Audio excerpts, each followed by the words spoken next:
Salut Rim. Salut Michel. Je suis très content de t'avoir dans cette interview. L'idée, ça sera de revenir sur ton parcours Carrément.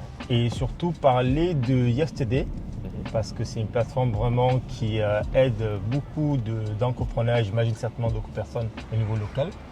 Dans un premier temps, j'aimerais qu'on revienne un peu sur ton parcours. Est-ce que tu peux déjà te présenter pour ceux et celles qui ne te connaissent pas? Carrément. Déjà, merci pour l'invitation. Je m'appelle donc Rémi Esclamadon. Je suis le fondateur de Yesterday, une plateforme de networking à Bordeaux qui aide les entrepreneurs à développer leur réseau en leur fournissant tout un tas d'outils et d'opportunités. C'est quoi tes débuts avant Yesterday et jusqu'à justement le lancement de ce projet-là? Alors les débuts, ça dépend jusqu'où on remonte, mais j'ai fait une école de commerce. Je suis diplômé de 2020 d'école de commerce, donc de Kedge. Et en fait, je suis revenu vivre à Bordeaux après le Covid. J'ai eu l'occasion de vivre à Paris pendant 2-3 ans, de vivre à Marseille pendant 2-3 ans pour les études, pour le travail, pour différentes choses. J'ai vécu 6 mois à Barcelone. Et en fait, en revenant après le Covid, j'avais vraiment cette envie de créer une entreprise, d'entreprendre. C'est quelque chose qui est en moi depuis très longtemps. Et j'ai eu cette opportunité-là de créer une première entreprise après le Covid qui n'a rien à voir avec ce que je fais aujourd'hui, mais qui était dans le marketing d'influence. Je mettais en relation des influenceurs et des marques. J'ai refait un passage dans le salariat, dans le groupe Sud-Ouest. Et en fait, à force de faire du réseau, de rencontrer beaucoup de monde, d'aller à beaucoup d'événements, de rejoindre des clubs, des réseaux, des cercles de dirigeants, je me suis dit qu'il y avait un réel besoin. Et c'est là que l'idée de Yesterday m'est venue et que j'ai commencé à travailler dessus. Donc il y a presque 3 ans. Et l'entreprise est sortie et officiellement née il y a 2 ans maintenant, donc en février 2024. Donc du coup, c'est plus parti d'une observation que tu avais dans le monde. Qu'est-ce qui t'a le plus marqué en fait? Parce qu'en soi, le fait de participer à des événements. Comme je te disais tout à l'heure en micro, enfin même quand je le dis à beaucoup de gens, mais le truc c'est souvent c'est de l'expérience passée. En fait, je faisais beaucoup de réseaux, j'allais à énormément d'événements. Comme je travaillais pour le groupe Sud-Ouest, j'étais commercial au sein de la régie pub. Ça m'ouvrait quand même pas mal de portes, j'étais invité à pas mal d'événements, notamment des événements de Place Eco qui sont des super amis à moi à qui je fais un petit coucou. Et en fait, je me suis rendu compte de la difficulté qu'il y avait pour beaucoup d'entrepreneurs et même de professionnels de manière générale de trouver les événements auxquels participer. Parce que tu vois, on s'était croisés à Vivatech. Vivatech, t'en entends forcément parler. Il y a 100 000 ou 200 000 personnes. C'est dur de passer à côté. Maintenant, le petit after work de 10, 20, 30 personnes jeudi soir, c'est un peu plus difficile d'en entendre parler en dehors du lendemain. D'où le nom de mon entreprise Yesterday. C'est que très souvent, j'entendais parler d'événements le lendemain. On me disait hier cet événement c'était génial, j'y ai participé, c'était trop cool. C'était déjà trop tard. C'est déjà trop tard. Hier, ça me sert un peu à rien, quoi. Et donc, je me suis dit, tiens, il y a peut-être quelque chose à faire pour donner de la visibilité là à ces événements. Et d'un autre côté, en parlant avec les organisateurs d'événements professionnels, en parlant avec les clubs, les réseaux, les cercles de dirigeants, je me suis rendu compte que eux aussi avaient ce manque de visibilité là et qu'en plus, eux, ils avaient des besoins en termes d'outils.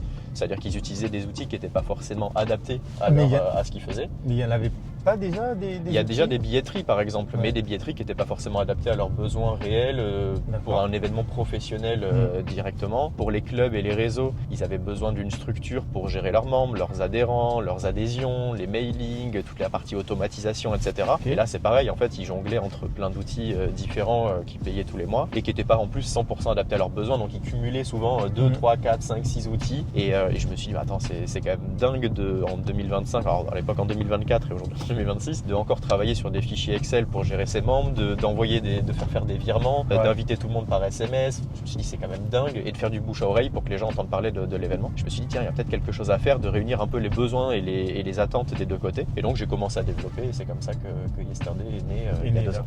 Et aujourd'hui, tu parlais de club et en même temps d'entreprise, et en même temps d'événements. J'ai l'impression que ça combine pas mal de choses. Au final, est-ce que tu as un avatar type, un profil type, ou c'est un peu, tu as voulu, c'est-à-dire créer un écosystème, que ce soit pour un entrepreneur, pour un club, que ce soit pour une personne qui souhaite organiser un événement? Souvent, ce qu'on te dit dans l'entrepreneuriat, c'est que si tu fais pour tout le monde, c'est que tu fais pour personne. Tu n'as pas assez ciblé et donc c'est compliqué. Du coup, moi, je vais cibler beaucoup, mais en fonction du besoin. Par exemple, je vais avoir plusieurs types de cibles. Je vais avoir ma cible utilisateur, donc c'est souvent des chefs d'entreprise qui peuvent être un peu de toute taille. Je vais avoir des petits freelance qui viennent de se lancer, tout comme des grands fondateurs de très grosses boîtes qui gèrent aujourd'hui des centaines ou des milliers milliers d'employés. Et ça, c'est sur donc la partie utilisateur. Et ensuite, sur la partie organisateur d'événements, gérant de club, là, c'est pareil, je vais avoir un profil type de gérant de club qui a un besoin, qui n'est pas forcément un réseau qui est ultra national, qui a déjà ses outils, qui est ultra équipé et qui a un besoin parce qu'il est en train de se développer. Il a besoin d'avoir un outil qui l'accompagne au fur et à mesure et qui soit un peu un outil tout en main. Et donc, en fait, je vais avoir vraiment une cible qui est très spécifique en fonction des différents besoins sur la boîte, des différents secteurs de la boîte. Pour toi, je vais revenir sur justement les premiers événements que tu faisais. Au départ, quand tu t'es lancé et que tu faisais des événements de réseau, est-ce que tu étais à l'aise ou tu avais pas mal d'appréhension comment est-ce que je vais faire pour échanger avec les gens? Parce que c'est souvent le problème qu'on a. Lorsqu'on va à un événement, c'est réussir à engager une conversation avec d'autres personnes. En fait, c'est toujours une difficulté. Après, ça dépend beaucoup de la personnalité de chacun. Il y a des personnalités pour qui c'est plus facile d'aller vers les autres, d'aller échanger, d'aller pousser les échanges, d'aller rentrer dans des cercles de personnes. J'ai quand même cette facilité-là. Moi, ça fait des années maintenant que je fais du réseau. Les premiers événements professionnels auxquels j'ai participé, j'étais encore étudiant. Ça fait vraiment maintenant longtemps et je suis quand même bien. Vraiment, ça fait des années que je fais ça. Alors forcément, quand tu es étudiant, tu es invité à plein de petits salons qui ciblent les étudiants. Après, quand j'étais en alternance, j'ai aidé à l'organisation du stand d'Afflelou au salon de l'optique. Enfin voilà, j'ai travaillé sur différents projets, sur des très gros salons, sur des événements plus petits. Donc j'ai vraiment eu les codes qui m'ont été transmis par mes collègues, par mes managers, etc. sur les différentes années où j'ai été dans le salariat. Et après, en fait, ce qu'il faut se rendre compte, c'est que tout le monde commence un jour et que c'est difficile pour tout le monde. Et en fait, il ne faut pas se prendre la tête. Je pense que c'est comme dans la vraie vie, tu vas au bar, tu veux discuter avec les gens vont pas t'envoyer chier et te dire « Ah non, viens pas me parler, dégage de là ». Enfin, toi, je veux dire, à un moment… Ouais, mais ça, c'est compliqué. Parce que, bien sûr. Enfin, pour avoir fait pas mal d'événements, les gens sont entre eux. Totalement. On va beaucoup parler de Bordeaux parce que la plateforme, elle existe elle est principalement centrée pour le moment sur Bordeaux. Totalement. Par exemple, sur Bordeaux, il y a souvent ce discours qui est de dire que les Bordelais sont très fermés. Je ne sais pas si tu l'as… Enfin, moi, quand je suis arrivé à Bordeaux, j'ai un point de vue un peu extérieur parce que je ne suis pas originaire d'ici. J'entendais beaucoup ce discours-là. Lui, ils disent « Ah, fais gaffe, les Bordelais sont un peu entre eux, ils sont assez fermés, ils sont pas trop ouverts. » Alors pour moi qui viens, je vais dire du vrai sud, pas là des Landes, c'est vrai qu'on voit quand même cette petite différence. Pour toi, qu'est-ce que tu donnerais comme conseil justement à une personne qui a cette appréhension-là et comment gérer en fait ce truc-là, quoi? C'est-à-dire arriver dans un événement, comment engager les conversations, aller vers les gens. Est-ce qu'il y a des petits hacks? Notamment, moi, il y en a un qu'on m'avait donné il y a longtemps. C'était un entrepreneur qui m'expliquait les cercles fermés, ouverts. Quand tu arrives et que tu vois par exemple des personnes qui sont en arc un peu ouvert, c'est-à-dire que là, tu peux t'engager. Quand ils sont vraiment en cercle fermé, c'est très bloqué. C'est compliqué d'arriver. Bon, il y en a qui arrivent, mais voilà. Est-ce que tu aurais des petites astuces comme ça Alors déjà sur Bordeaux, sur le fait que ça soit un peu fermé, je pense que c'est un peu pareil dans beaucoup de villes. Comme je te dis, j'ai vécu à Paris, à Marseille, et au final c'est un peu le même principe partout. C'est fermé quand tu as envie que ça soit fermé, c'est ouvert quand tu as envie que ça soit ouvert. C'est un peu basique ce que je vais dire, mais au final si tu es très ouvert, que tu vas vers les gens, que tu passes des bons moments, tu viens pas pour te vendre à tout prix, que tu es là avec ta carte de visite à dire « Ah, il faut que venez m'acheter ça, je vends ça, je commercialise ça, n'hésitez surtout pas ». Les gens sont beaucoup plus ouverts. Quand tu viens pour passer un bon moment, discuter, avoir des échanges agréables avec les gens, que tu sois à Bordeaux ou ailleurs, ça fonctionne toujours bien. Maintenant, moi, le hack que je conseille beaucoup, parce que j'accompagne aussi les dirigeants pour les aider à développer leur réseau, ce que je dis tout le temps, c'est que les gens ont les mêmes problèmes que vous.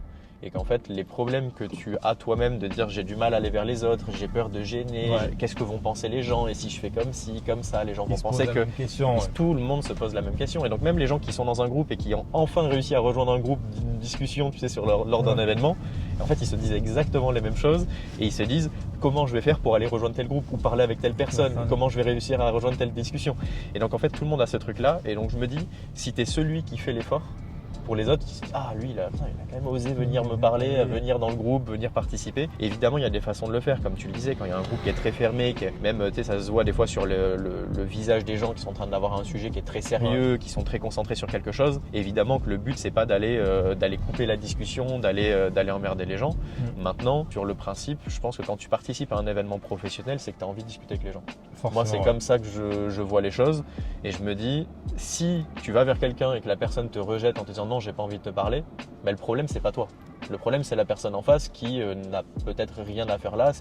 Je veux dire, tu viens à un événement professionnel, accepte d'échanger avec les autres. Si tu viens juste pour parler avec tes potes, fais une soirée, va dans un bar et amis, quoi. voilà, exactement. Va pas peut-être à Vivatech pour parler avec tes potes, c'est pas l'intérêt. Donc maintenant, il faut partir dans cette dynamique-là, que les gens te veulent pas du mal, que les gens au contraire ont envie de rencontrer des gens, ont envie de parler, ont envie d'échanger. Et donc, si tu es le premier à le faire, tu as un petit peu l'avantage par rapport aux autres. Et donc, tu y vas, il faut être à l'aise, il faut prendre le... Tu vois, je veux dire, quand les premières fois qu'on s'est rencontrés, tout s'est bien passé, il n'y a jamais eu de soucis. Et je pense que les 3/4 des gens n'ont jamais eu de soucis en événement. Tu n'as jamais eu une discussion où tu dis, ah là, ça s'est vraiment mal passé, j'aurais dû faire comme ci, comme ça. Et si ça arrive, tu peux te remettre en question. Mais tu as rarement de mauvaises expériences. Je ne sais même pas si ça arrive d'avoir des mauvaises expériences lorsqu'on va à un after-work et qu'on souhaite échanger avec d'autres personnes. Je pense que c'est juste une appréhension qu'on a nous-mêmes. Bien sûr. Des histoires qu'on se raconte à soi-même. La pire expérience qui peut t'arriver, c'est de rien faire. Tu vas, tu prends ton petit verre, tu bois un petit cocktail et puis tu rentres chez toi. Bon, là, effectivement, là, tu as vécu un mauvais truc. Mais exactement. Sinon, et même quand tu restes de ton côté, il y a toujours une personne qui va te voir un peu à l'écart. Bien sûr. Après, il y a la technique du téléphone, tu es là. C'est ça. J'envoie un message, bon, j'attends de voir, est-ce que j'y vais pas. Est-ce que tu aurais d'autres astuces pour justement trouver un moyen d'engager une conversation, que ce soit dans un groupe ou même… Moi, je parle beaucoup de la préparation. En fait, je trouve que la préparation, c'est ultra important et c'est dans tous les secteurs. C'est pour le réseautage, mais c'est valable pour les gens qui veulent développer leur entreprise d'un point de vue commercial. Bien se préparer, c'est s'assurer de beaucoup plus réussir. J'avais un de mes coachs sur le commercial, qu'est-ce qu'il disait? Bien se préparer, il avait une phrase qui était incroyable et je l'ai plus exactement en tête. La rajouter. Ouais, carrément, je te la retrouverai, je te l'enverrai. Mais elle était vraiment cool. Et en fait, le truc, c'est que je pense qu'à un moment, il faut bien se préparer, regarder peut-être qui sont les organisateurs et les contacter, leur dire voilà, c'est la première fois que je viens participer à un de tes événements et j'aimerais bien échanger avec toi. Donc peut-être préparer, échanger un peu avec les gens en amont pour voir, s'échauffer. La personne, elle va peut-être te dire, ah ben tiens, le jour même, si tu veux, je te présenterai à 2-3 personnes. Parce que quand tu vas arriver, tu sais, il y a déjà une discussion qui est chaude avec quelqu'un, donc tu peux déjà te diriger vers lui. Tu peux aller vers lui et te dire, bon ben tiens, on avait discuté l'autre jour, comment est-ce que tu vas, blablabla. Ah ben tiens, est-ce que tu connais Patrick? Ah ben oui, Patrick, machin. Et tu commences les discussions comme ça. Des fois, tu sais, c'est le premier contact qui est toujours difficile. Donc si on te le donne dès le début, tu gagnes un petit peu de temps. Et puis pareil, tous les événements ne le font pas.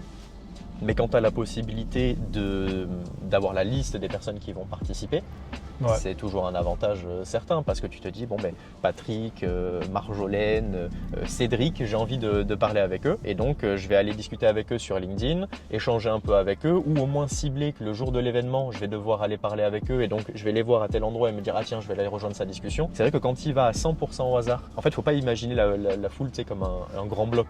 Tu vois, Vivatech, il y a 100 000 personnes, il ne faut pas se dire, les 100 000 sont ensemble et moi je suis tout seul de mon côté. C'est pas ça. C'est qu'en réalité, il faut voir plein de petites individualités. Ah ben tiens, il y a cette personne-là, lui je le connais, j'ai déjà entendu parler de lui, je vais aller discuter avec lui sincèrement. J'ai rien à vendre, j'ai rien à acheter, juste je vais aller discuter sincèrement avec la personne. Et en fait, ne pas avoir cette intention de… Bien sûr. Je pense que l'une des pressions qu'on se met souvent, c'est je dois faire du réseau, je dois rencontrer des personnes parce qu'il faut que je développe mon business. C'est ça. Et ça se ressent.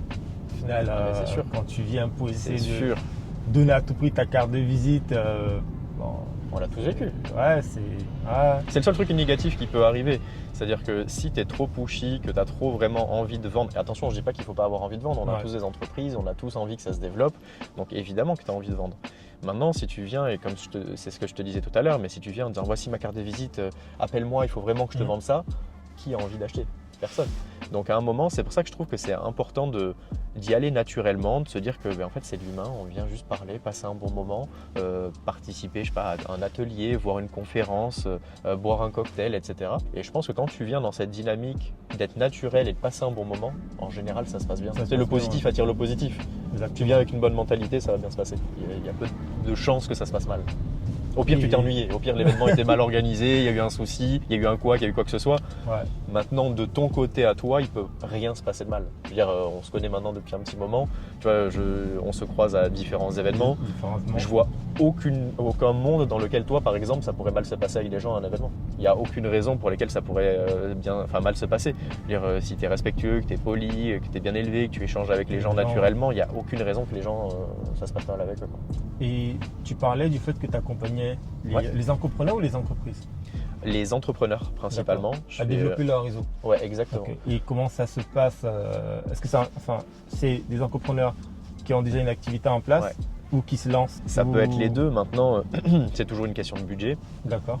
C'est que moi, ce que je ce que j'aime faire, c'est surtout avoir un accompagnement sur la durée. Donc forcément, un accompagnement sur la durée, ça a un coût. Forcément, si tu fais un accompagnement sur 6 ou 12 mois, ça peut avoir un coût. Je trouve que c'est hyper important d'accéder au réseau et de développer son réseau, peu importe le stade d'avancement de ton entreprise. Donc mon accompagnement en lui-même, en soi, je peux m'adapter au niveau d'avancement de la boîte de chacun.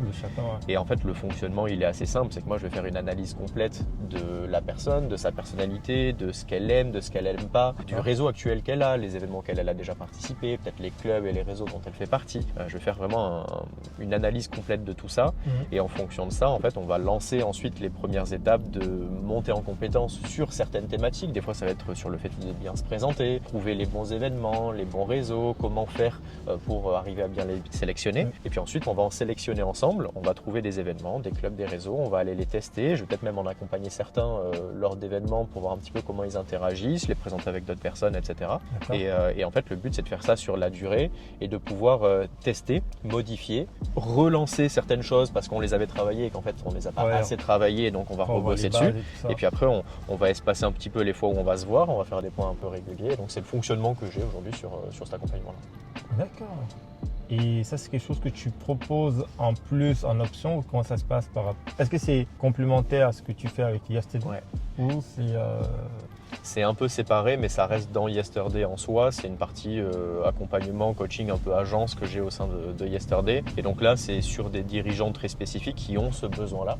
Et donc là, je vais le faire avec eux directement. C'est pas quelque chose sur lequel je communique énormément.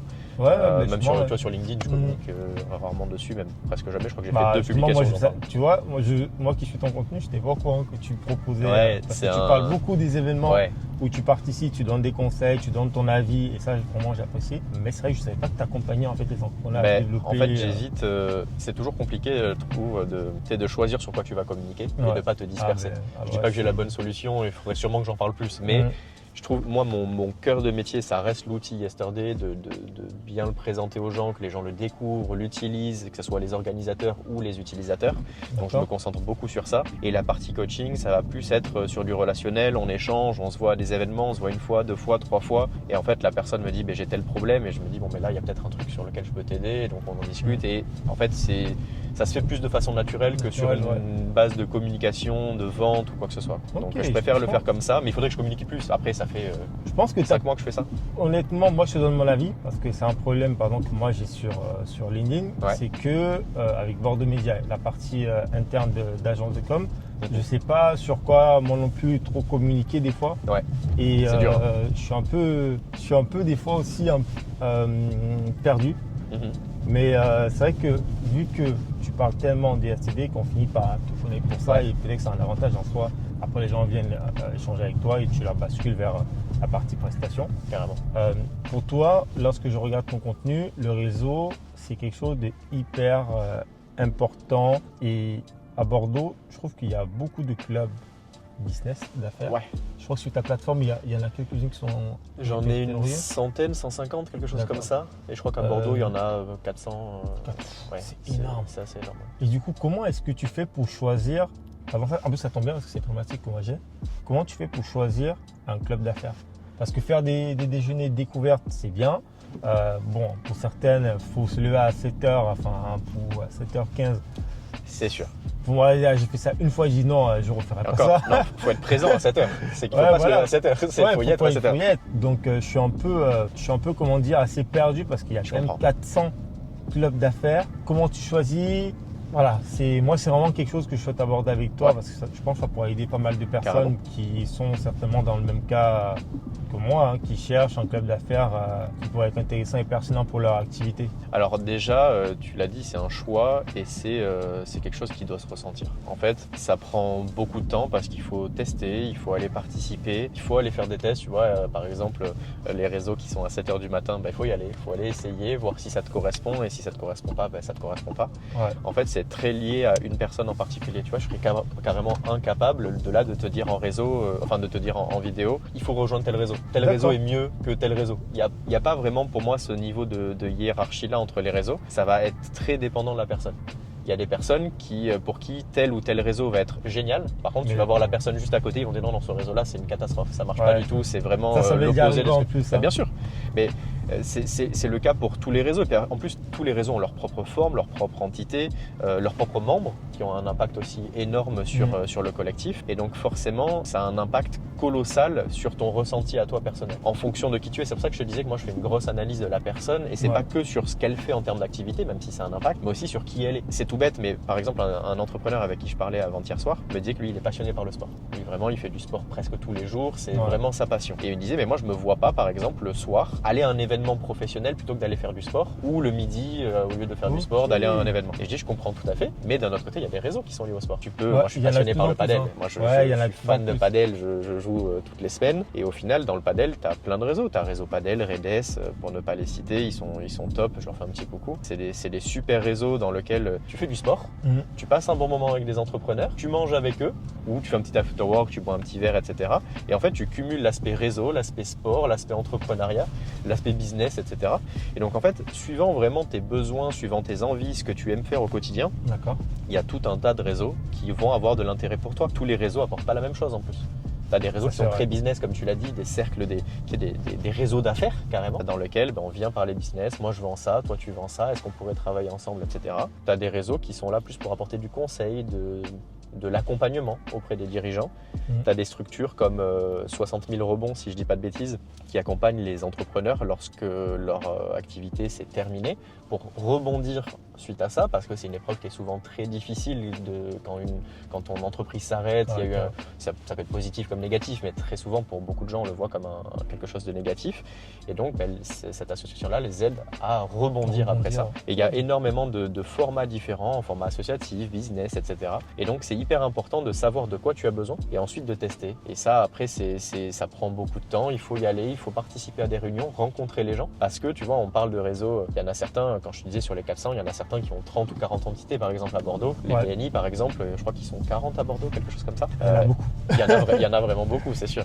Et en fait, au final, peut-être que tu vas aller dans un BNI et te dire ah non, BNI c'est pas fait pour moi. Mais c'est peut-être pas BNI qui est pas fait pour toi, c'est peut-être ce groupe-là spécifiquement parce que tu n'as peut-être pas eu d'atome crochu avec les gens, ça s'est pas forcément très bien passé d'un point de vue humain, et donc tu te vois pas tous les jeudis matins à 7h les rejoindre. Ce que j'entends parfaitement. Et en fait, tu vas aller dans un autre BNI et te rends compte qu'en fait le groupe est génial, tu as adoré, tu as passé un super moment, et donc tu te dis ce groupe-là est fait pour moi, quoi. Faut pas non plus chercher à trop généraliser. Exactement. Notamment pour des marques comme les BNI. Exactement. Tester. Ça, c'est pour les clubs. Est-ce que toi, au sein de ISTD, il y a des choses que les gens ne connaissent pas ou sur lesquelles tu ne communiques pas forcément trop et qui sont quand même importants en termes d'information sur son fonctionnement ou déjà il y a la partie coaching, mais après sur le fonctionnement, en fait beaucoup d'utilisateurs qui sont sur la plateforme l'utilisent pour s'inscrire à des événements, assez basiquement pour préciser à celles et ceux qui nous écoutent, on a un agenda de tous les événements professionnels. Alors je dis tous, mais on les a pas tous, mais on en a beaucoup à Bordeaux. Donc depuis 2 ans, on en a eu 1300. Et en fait, on a un agenda donc de tous les événements professionnels qui vont avoir lieu et on peut s'inscrire directement depuis la plateforme. Ça, c'est un peu la face émergée de l'iceberg que tout le monde voit et que beaucoup de gens utilisent. Et merci beaucoup à nos 4000 utilisateurs d'être là tous les mois. Ah oui, 4000 quand même. On a passé les 4000 là ce mois-ci. Donc, et on a des milliers de gens qui l'utilisent tous les mois, toutes les semaines. Pour le moment, on va dire, c'est une communauté quand même qui est sur la Gironde. Beaucoup Gironde, Nouvelle-Aquitaine. J'ai des partenariats qui sont en train de se faire sur le Pays Basque, sur la Charente, dans différents départements. J'en ai à Nantes, à Lyon, à Paris, à Marseille, j'en ai eu à La Réunion, à Bali, j'en ai eu un peu partout. Mais la réalité, c'est que 90% de ce que j'ai se fait quand même beaucoup ici pour l'instant. Et donc une chose que les gens voient un peu moins, c'est tout l'aspect gestion qu'il y a derrière. C'est que nous, on développe tous les outils de gestion qu'il y a pour les organisateurs d'événements et les gérants de clubs, donc leur billetterie évidemment, mais tous leurs tableaux de bord, etc. pour gérer les différents événements. C'est pas quelque chose qui est déjà interne à la plateforme? Si, c'est interne sur la plateforme, c'est développé dessus, mais l'utilisateur en lui-même le voit pas tellement, donc c'est pas quelque chose que les gens voient beaucoup. Et pareil, sur tous les outils de gestion pour les clubs et les réseaux, nous on va les aider à gérer leurs membres, leurs adhésions, leurs mailing, leurs automatisations. Il y a vraiment un accompagnement en plus, c'est pas juste... On a vraiment tout dessus. En fait, on développe tous les outils dont ils ont besoin au quotidien. Donc, si tu as besoin que tes adhérents, que tes membres, que tes adhérents payent une adhésion tous les ans, eh bien, tu peux le faire directement depuis Yesterday, avec la facturation, avec toutes les choses qu'il y a derrière que ça implique. Et, toute la sécurisation des données, évidemment, c'est hyper important. On a un annuaire des membres sur chaque club, etc. On leur fournit plein de fonctionnalités dont ils ont besoin et qu'on développe au fur et à mesure en fonction des besoins des réseaux. Et donc ça, c'est les choses que voient forcément un peu moins les membres au quotidien. Eux, ils voient qu'ils sont inscrits à tel événement, ils ont reçu leur facture et leur invitation, et puis ça s'arrête là, évidemment, quoi. Waouh. Et pour toi aujourd'hui, comment tu vois le monde un peu de l'écosystème bordelais au niveau de qui est réseau, échange quel est ton avis là-dessus par exemple, une personne qui se lance dans l'entrepreneuriat à Bordeaux, est-ce que tu auras des conseils, des lieux peut-être à fréquenter Parce qu'il y a, on sait qu'il y a de plus en plus de personnes qui entreprennent à Bordeaux. Il y a un gros, notamment avec la French Tech et tout ça. Bien sûr. Est-ce que toi, tu aurais des conseils justement à donner à des personnes qui se lancent et qui peuvent être un peu perdues? Parce que la question qu'on se pose toujours au début, comment est-ce que je fais pour trouver mes premiers clients? Comment je fais pour développer mon réseau? Il y a plein d'événements. Bon, maintenant, vous savez, vous pouvez aller sur STD. C'est plus simple, surtout que c'est local. Donc ça filtre déjà pas mal comparé à des plateformes qui sont moins complètes. Bien sûr. Et beaucoup plus nationales. Totalement. Ou internationales. Ou internationales. Moi, je vais vraiment avoir ce petit passage, avoir ton avis, quelques conseils sur une personne qui se lance, ton avis là-dessus. Déjà, quand on se lance, il faut sortir, il faut rencontrer du monde, il faut bouger. Donc oui, venez sur Yesterday, découvrez les événements qu'il y a, participez. Vous ne posez pas 15 000 questions sur est-ce que j'ai le droit d'y participer. Si vous pouvez cliquer sur prendre une place et prendre la place, c'est que vous avez le droit d'y participer. Il ne faut pas se poser 15 000 questions. En général, les événements auxquels vous ne pouvez pas participer parce que réservés aux membres ou quoi que ce soit sont fermés et vous ne pourrez pas prendre la place. En tout cas, chez moi, c'est fait comme ça. Il ne faut pas se poser 15 000 questions et il faut y aller. Après, il n'y a pas de bonne façon de faire. C'est qu'au bout d'un moment, se créer un entourage, c'est génial. Moi, je trouve que c'est hyper important de se créer un petit groupe d'entrepreneurs avec toi. T'es freelance, tu te lances, je dis n'importe quoi, pour faire du community management. Trouve 2-3 freelance avec qui bosser et même avec qui aller à des événements. Tu t'encourages, tu es toujours plus fort. C'est beaucoup plus agréable de te dire, en fait, je vais pas à tel événement où je connais personne. Je vais à tel événement et je connais déjà Patrick, Michel, je connais Sonia, je connais plein de gens. Et donc, en fait, même si ça se passe mal et que personne ne veut parler avec moi, j'ai déjà ce groupe-là qui est déjà fait. Je vais les rejoindre à eux. Donc ça déjà c'est hyper facilitateur et ça fait déjà du bien à beaucoup de gens et c'est ce qui permet de faire le premier pas. C'est le premier truc qui lance, qui avance et après tu fais le deuxième, le troisième, le quatrième et donc tu continues d'avancer. Tu as lancé cette dynamique là et le plus dur c'est le début. Donc il faut y aller, il faut se lancer. Faut pas se poser 1 milliard de questions, faut tester faut tester beaucoup de réseaux, beaucoup d'événements, faut participer, rencontrer du monde. Il n'y a que comme ça que ça fonctionne aujourd'hui. Et puis après l'écosystème bordelais de manière générale il est ultra développé. On a énormément de réseaux, on le disait tout à l'heure, il y a plus de 400 réseaux à Bordeaux, enfin 400 entités de réseaux à Bordeaux. On a une chance par rapport à beaucoup de villes où c'est peut-être un peu moins actif, d'avoir un éventail des possibilités qui est hyper large. Donc faut en profiter, faut y aller, faut pas se prendre la tête. Il y a encore beaucoup d'opportunités. Et bien sûr. Bordeaux, c'est une ville qui est extraordinaire. Bon, là, on est dans une rue en travaux, on le verra peut-être un peu moins à la caméra, mais là, quand on voit devant, effectivement, on voit des grues. Mais je veux dire, Bordeaux, c'est une ville magnifique. Il s'y passe énormément de choses. Tous les soirs, il y a des dizaines d'événements j'allais dire du lundi au vendredi, mais souvent du mardi au vendredi. Et donc, il se passe tellement de choses dans la ville que très souvent, quand tu débutes, et c'est pour ça que j'avais créé Yesterday, c'est que tu dis, il se passe rien, il n'y a pas ci, il n'y a pas là. Et en fait, non. Il faut vraiment essayer de chercher, de rencontrer du monde, de bouger. Tu te rends compte qu'en fait, il se passe 1 milliard de choses, que les gens sont prêts à t'accueillir, les gens sont prêts à te rencontrer. Et puis, à force de faire des rencontres, c'est là que tu vas commencer tu sais, ça fait un effet boule de neige. C'est qu'au début, tu es tout seul. Tu connais rien, tu vas à ton premier événement, tu connais personne. Mais tu parles avec une personne. Et cette personne-là, elle te dit, ah, mais tiens, jeudi prochain, je vais à tel événement. Bon, je vais peut-être y aller avec elle. Et puis tu fais cet engrenage-là, tu lances le truc et après quand c'est lancé, ça se fait quand même beaucoup plus facilement. C'est vrai que moi c'est une chose que j'ai fait quand je suis arrivé à Bordeaux. C'est même, alors c'est vrai que j'avais je devais avoir 22, 23. Alors même lorsque j'ai décidé par exemple de sortir, prendre un verre quelque part, c'était toujours un peu stratégique parce que je sais qu'il y a des adresses qui sont souvent prisées un peu des entrepreneurs. Bien sûr. Je me disais, tiens, t'es en tel restaurant, je vois souvent quelques vidéos, quelques stories, quelques photos. Je vais essayer de sortir un peu dans ce lieu-là. Et moi, ça m'a permis du coup de rencontrer mon associé de cette manière et de pouvoir développer un réseau. Et beaucoup de personnes n'y pensent pas parce qu'on pense tout le temps business. Et même lorsqu'on sort juste pour prendre un verre, que ce soit avec des amis ou non, qu'on arrive, notamment pour ceux qui arrivent dans une nouvelle ville, c'est de choisir des lieux où vous savez, vous pouvez notamment faire des nouvelles rencontres. C'est comme ça, parce qu'en soi, un particulier est un professionnel de certaine manière, vice versa. C'est sûr. Et tu sais jamais sur qui tu peux tomber. Il y a des belles adresses à Bordeaux, notamment là, on était à l'hôtel Renaissance. Il y a un espace où on peut travailler gratuitement. Avec le rooftop, là, Voilà. Exactement. Ouais. Voilà. Non, au rooftop, alors. Ils ont fait un club même. Oui, ils ont fait un club, voilà. Et en bas, tu peux travailler oui. gratuitement, tu prends juste quelque chose un petit café, voilà. Même au Moxie et tout, tu peux Exactement. le faire. Donc, ce sont des lieux comme ça que moi, je trouve que c'est assez pertinent de pouvoir Totalement. passer du temps. En fait, c'est que les gens, quand on se lance et qu'on n'en a jamais fait, on a l'impression que le réseau, c'est une entité un peu mystique, limite, où tu te dis, c'est que des gros chefs d'entreprise avec un verre de whisky dans une main, un cigare dans l'autre, dans des lieux un peu privés auxquels j'ai pas accès. Non, le réseau, c'est pas ça. La réalité, c'est que le réseau, ça se fait un peu partout. Tu peux aller au stade voir un match de l'UBB et parler avec le gars à côté de toi. En fait, vous vous entendez bien et le lendemain, vous êtes à un événement ensemble, vous bossez ensemble. C'est des choses qui se font de façon naturelle et le réseau, c'est pas forcément que du business. Évidemment, on veut en faire. Maintenant, moi, il y a des réseaux dans lesquels je suis où j'y suis pas forcément pour le business. J'y suis parce que ça va m'apporter, moi, humainement, professionnellement et personnellement. Je vais monter en compétences, je vais être inspiré par d'autres personnes, découvrir le parcours d'autres personnes, l'expertise d'autres personnes.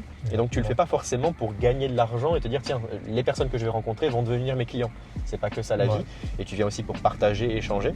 Faut lâcher prise, mais totalement. d'une certaine manière. Totalement. Et le réseau, ça prend toutes sortes de formes. Tu sais, aujourd'hui, il y a des gens qui vont vivre dans certains quartiers pour se dire, tiens, je vais être entouré de gens qui travaillent dans tel domaine et au moins je pourrais les rencontrer et devenir ami avec eux. Aller dans un bar, dans un restaurant parce que tu sais que telle ou telle cible va travailler plus dans ce lieu-là. Rejoindre les coworking. Tu sais, les coworking, c'est leur rôle aussi. Hein. Les coworking comme le Now, les Mera, etc. Leur objectif, c'est vraiment de réunir les gens. Je fais un petit coucou à Bob parce qu'on est passé pas loin tout à l'heure. Il y a des coworking comme ça aussi où tu peux rencontrer du monde. Oui, tu y vas pour travailler, évidemment. Donc tu vas quand même. Ils font des événements. Ah, mais totalement, mais évidemment. Et eux, c'est leur rôle aussi. C'est leur rôle de créer des synergies entre les gens et que les gens se rencontrent. Et tu vois, Emera, je crois que c'est tous les jeudis soirs. Je me trompe peut-être, mais je crois que c'est tous les jeudis soirs. Ils essaient de faire un petit after work avec les personnes qui sont là. Alors tous ceux qui sont là vont pas forcément rester à l'after work, mais ça te permet de rencontrer du monde.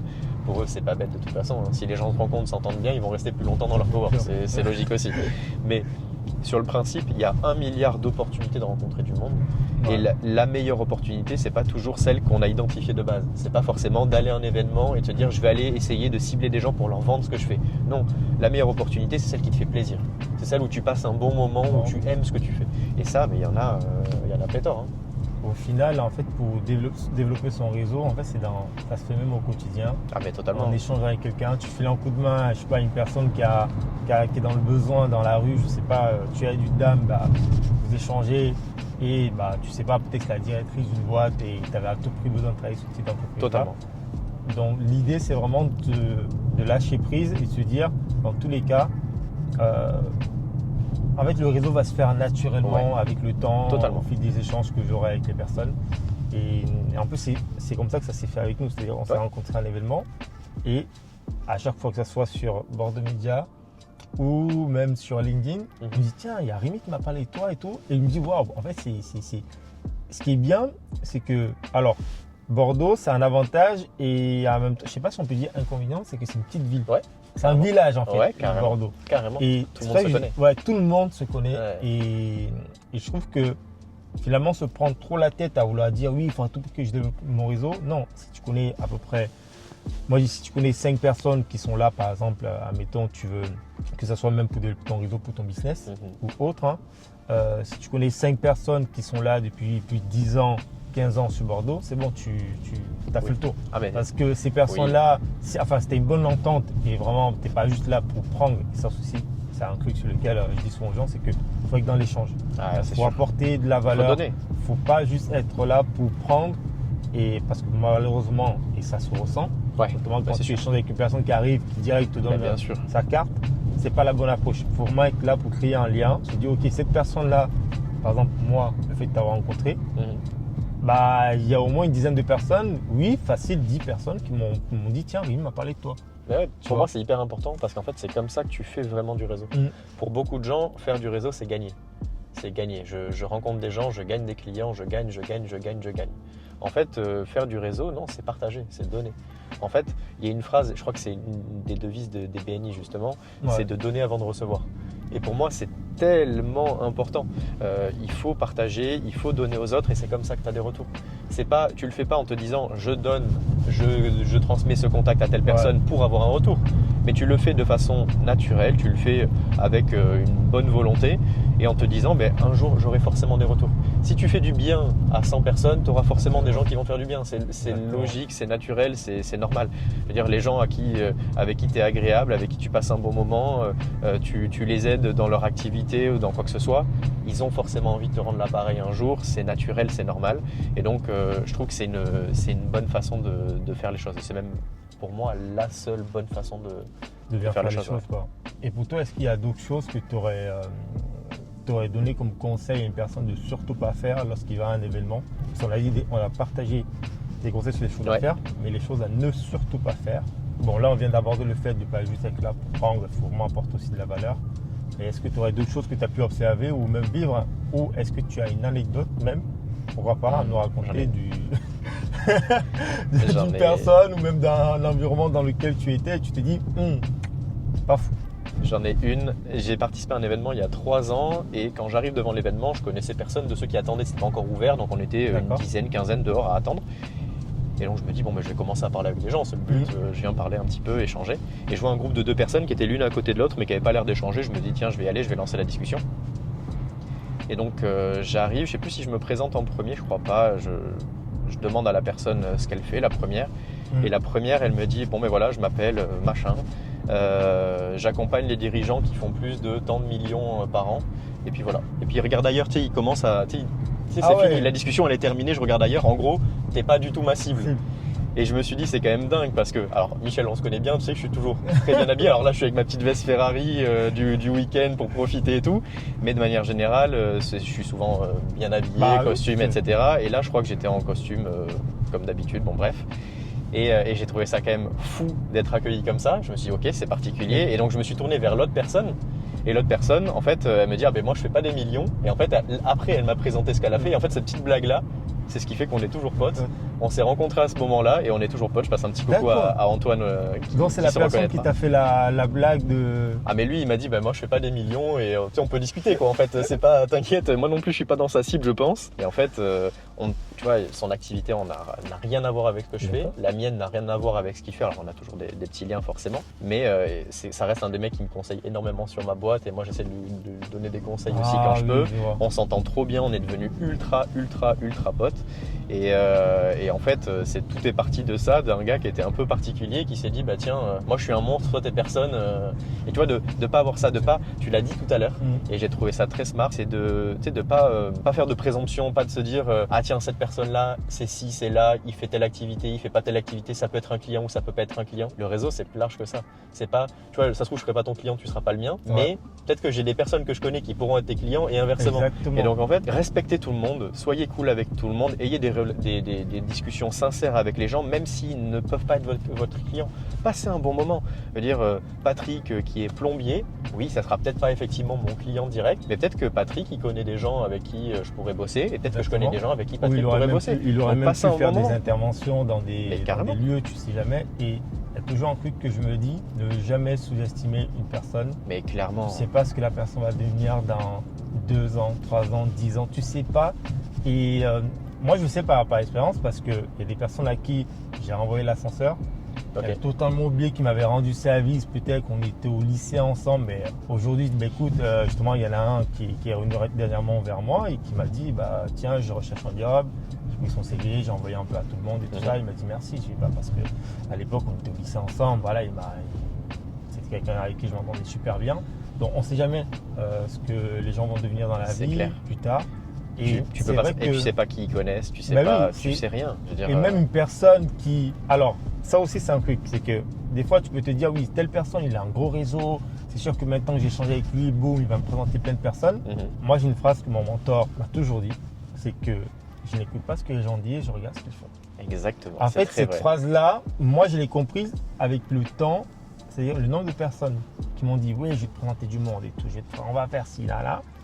Honnêtement, avec les actes. Je pense que si 50% des personnes avaient fait exactement ce qu'ils avaient dit, Tu serais millionnaire. Ouais, je serais millionnaire. C'est Franchement, je me dis, mais en fait, ça aurait été tout droit. Non, mais Et c'est sûr. avec le temps, tu comprends que, ok, il y a des personnes qui donnent cette impression de, oui, ils ont vos réseaux, ils ont le budget, alors qu'au fond, pas du tout.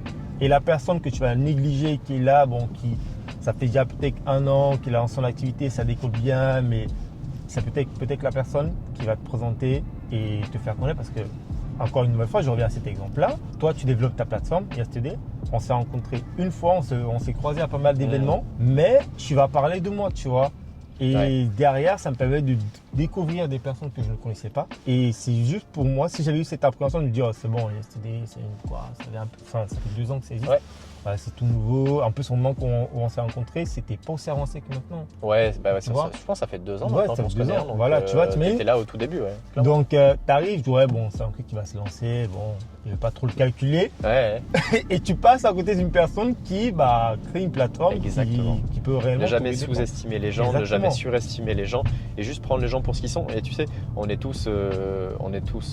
tous faire des erreurs. Des fois, tu dis, je vais faire ci, je vais faire ça.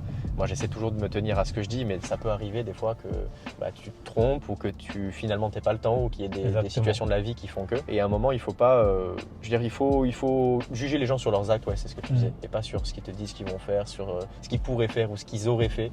Exactement. C'est pas ça la vie. C'est surtout parce que, alors, c'est pas non plus d'être hyper radical et se dire oui parce que tu avais dit ça, du coup tu l'as pas. Non, c'est quand on va à un événement, quand on rencontre des personnes, il y a beaucoup de choses qui sont dites sur le moment.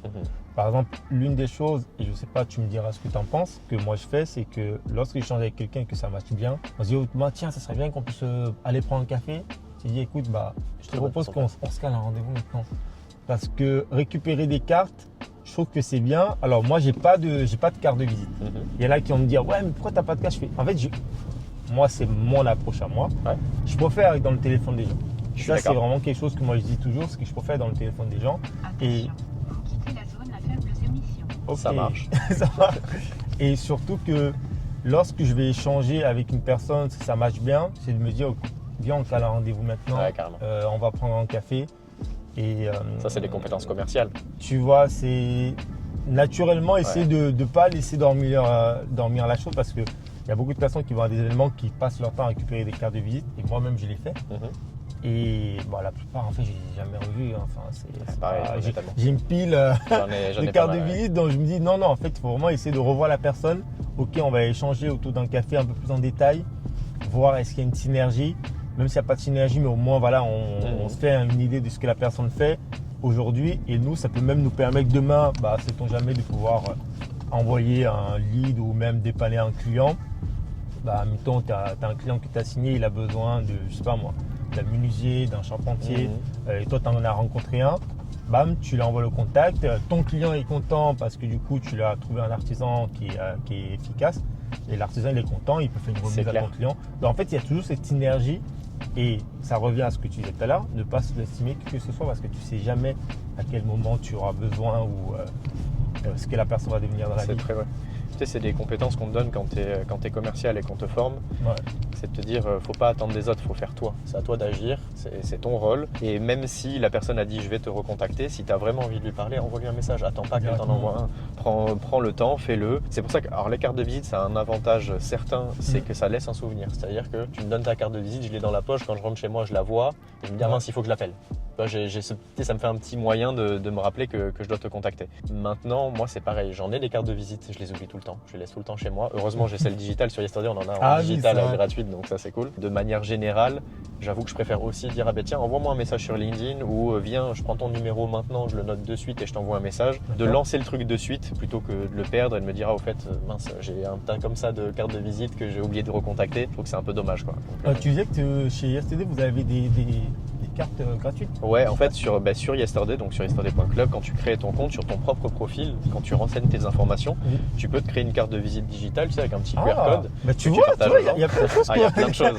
Il faut que tu dises parce que ça, je ne savais pas. Parce que moi, j'ai créé mon compte. Ouais. Je me suis connecté. Non, oui, de toute façon, pour pouvoir t'inscrire à des événements, tu es obligé d'avoir un compte. Ouais, totalement.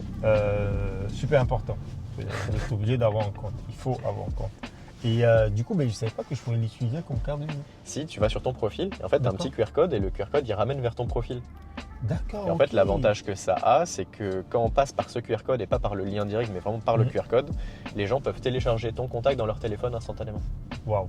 Donc Bon, ça je fait pense aussi c'est l'équivalent peut-être d'une parce carte. que j'ai pas assez fouillé, mais je pense Ouais, c'est que possible. il y a Mais je communique pas assez dessus, voilà, c'est sûr. Mais il y a ça, plein de choses ça sur il lesquelles faut je le communique dire, pas. tu C'est vois. clair. Je pense C'est que clair. de toute façon cette vidéo là sera l'occasion du coup pour les gens de le savoir. Totalement. Que c'est possible parce que bon maintenant il y a plein de plateformes aussi externes. En fait, ce qui est top, c'est que tu as vraiment réussi à fusionner tout. Ouais, En c'est fait, l'objectif. sur Yesterday, tu trouves tout. Mais c'est l'objectif, et quand je vois que j'ai un client qui me dit en fait c'est trop bien Yesterday mais je dois utiliser ça ou ça à côté, Ouais. et moi ça me fait mal et je me dis ça veut dire que j'ai un truc à développer, un truc que j'ai pas fait suffisamment bien. Et donc souvent ça fait partie des nouvelles fonctionnalités qui sortent au fur et à mesure. Il y en a tellement, on peut faire des formulaires, des questionnaires et tout sur Yesterday, on peut faire vraiment plein de choses. Et c'est vrai que je communique pas sur tout et il faudrait que je le fasse plus, mais tous ceux qui m'entourent me le disent tout le temps. Je pense à Johan, un super pote à moi qui arrête pas de me dire que je devrais faire des publications plus souvent sur les fonctionnalités ou les nouvelles fonctionnalités qui sortent. Tu vois, ouais, Et il faut le faire. Ça, je le savais pas. Même si Ouais. après, je pense qu'il faut être un minimum curieux. Mais par exemple, moi, je me suis inscrit parce que je devais me connecter sur un événement. Du coup, tu vas t'inscrire, mais tu vas pas avoir le réflexe forcément de changer parce bien que sûr. vu que tu sais que tu peux participer à des événements et tu as besoin d'avoir un compte, tu vas pas avoir ce réflexe de chercher, ok, qu'est-ce que je peux faire en fait avec. Tu le fais beaucoup plus quand tu fais partie d'un club. Ouais. Parce que quand tu fais partie d'un club, tu vas vouloir partager un maximum d'informations avec les autres membres pour être dans l'annuaire des membres. Et donc là, à partir de là, tu vas fouiller souvent un peu plus ton profil, regarder ce que tu as renseigné, pas renseigné. C'est vrai que quand tu t'inscris juste à un événement, tu as un peu moins ça. Donc forcément, ça pousse un peu moins les gens à les fouiller. Et après, c'est moi aussi mon rôle, mais je suis pas UX, UI designer. Donc c'est un peu mon rôle, mais c'est difficile à faire, d'aller pousser les gens à aller découvrir les fonctionnalités, d'aller les guider, de les accompagner vers ce qui est fait et ce qui est pas fait sur la plateforme. Ok, on a eu un très bel échange. Carrément. Je pense qu'on a abordé pas mal de sujets autour de Yesterday. Donc pour les personnes qui ne connaissent pas, je pense que maintenant ils sauront exactement comment fonctionne la plateforme et surtout la vision. Mais je pense qu'un point qu'on n'a pas abordé, et avant de finir, c'est quoi ta vision du coup sur le long terme avec Yesterday? Où est-ce que tu vas l'amener cette plateforme? C'est un long sujet pour conclure, ça va être, ça va être compliqué. Mais effectivement, moi ma vision, je veux en faire quelque chose de national. Je veux faire, en fait, mon objectif, ça a toujours été de créer une entreprise. Et je veux faire une entreprise qui perdure, qui dure longtemps, qui a un réel intérêt pour les utilisateurs, pour les membres, pour les clubs, les réseaux, tous les partenaires qu'on a. Donc l'objectif, c'est de faire quelque chose de national, de faire grossir et que ça a un intérêt pour tout le monde, quoi. D'accord. De continuer de grandir avec la boîte, tout simplement. Ça serait, est-ce que tu auras un mot de la fin pour nous? Un mot de la fin, mais bougez-vous, faites des rencontres. Alors où on peut me retrouver sur Yesterday, vous pouvez me retrouver facilement. Ensuite sur LinkedIn, donc Rémi Esclamadon, vous me retrouverez pareil assez facilement. Il y a un petit sablier après mon nom de famille. Sur Instagram aussi, Rémi Esclamadon, tout simplement. Et après c'est à peu près tout. Je suis pas un gros utilisateur des réseaux sociaux. Je suis pas trop sur TikTok, etc. J'ai même pas de compte. Mais sinon, vous pouvez me retrouver sur LinkedIn et Instagram, tout simplement. Merci beaucoup à toi pour ton temps et pour cette interview. Et surtout, n'hésitez pas à aller suivre Rémi et surtout la plateforme, à vous inscrire. J'insiste beaucoup là-dessus. C'est très important pour ceux qui veulent développer leur réseau, rencontrer de nouvelles personnes et ou même découvrir des clubs d'affaires. Préciser que c'est gratuit en plus. Et que c'est gratuit. C'est gratuit Yesterday. L'utilisation est gratuite. C'est totalement gratuit pour vous de créer un compte. Donc sur yesterday.club, allez-y, éclatez-vous et envoyez-moi un petit message si vous découvrez comme ça. Voilà, n'hésitez pas à faire des retours justement. Carrément. Sur ce que vous pensez de la plateforme, des améliorations possibles. Étant donné qu'on peut te faire des feedbacks et toi tu peux rajouter derrière. Les feedbacks pertinents, j'insiste. Tout est pertinent en soi. Merci beaucoup à toi. Merci beaucoup à toi pour l'invitation.